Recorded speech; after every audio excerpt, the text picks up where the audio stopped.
bit more into what today's content and event is all about.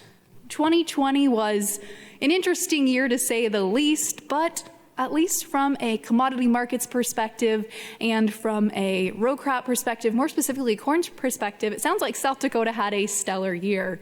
Got some quick statistics here. 162 bushels per acre was a record number set, but Randy Haskell here with South Dakota Corn Growers said not quite record amount as far as production went this year, with a little pullback in corn acres, but really exciting to see that the technology was there this year to push the envelope and see better production, better traits and technology to help you produce more bushels per acre. We also saw this state's farmers harvest 729 million bushels of corn in total. So really, you guys sound like you had a pretty fantastic year. Iowa was not so lucky as maybe many of you saw on social media or the news or otherwise. We had a little bit of wet planting to start, or wet planting right after the start, depending on what part of Iowa you were in. And then we had the derecho storm, of course, later in the year that tore through a big swath of the state. So Iowa farmers weren't quite as lucky this year, but it sounds like South Dakota had really a pretty good year overall. And couple that with the commodity markets we're seeing right now, and it probably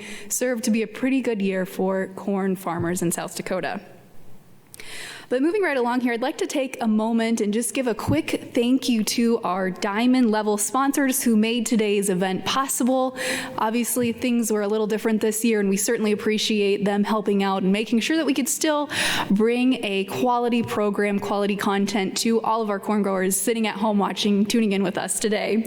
A special thank you to Bayer, DeKalb, Farm Credit Services of America, Hefty Seed Company, Poet, South Dakota Corn Utilization Company, and Syngenta.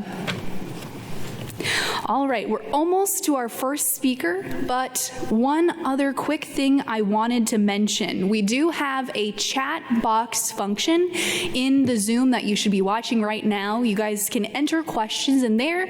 Feel free to add comments, share what you're enjoying, share any questions, comments, concerns you have. If you're having any technical difficulty issues, all of that can be found in that chat box, which should be, if you're watching from a computer, at the bottom of your screen, maybe an iPad, it might be at the top, but look for that chat function if you do want to engage with us today, and we certainly encourage it. If any of you are on Twitter, we're also tweeting here from the event. We've got Brenda over there running social media for us, so she'll be tweeting and sharing content as we go here. And most importantly, you can also text us any questions that you have. All of the speakers today will be open up for a Q&A at the end of their presentations. I'll be helping moderate that. But if you do have any questions, please text 605-951-0276. And again, we'll throw this number in the chat in case you missed it, but it's 605-951-0276 for any questions you might have. All right, well, I think that should be it for today's housekeeping items.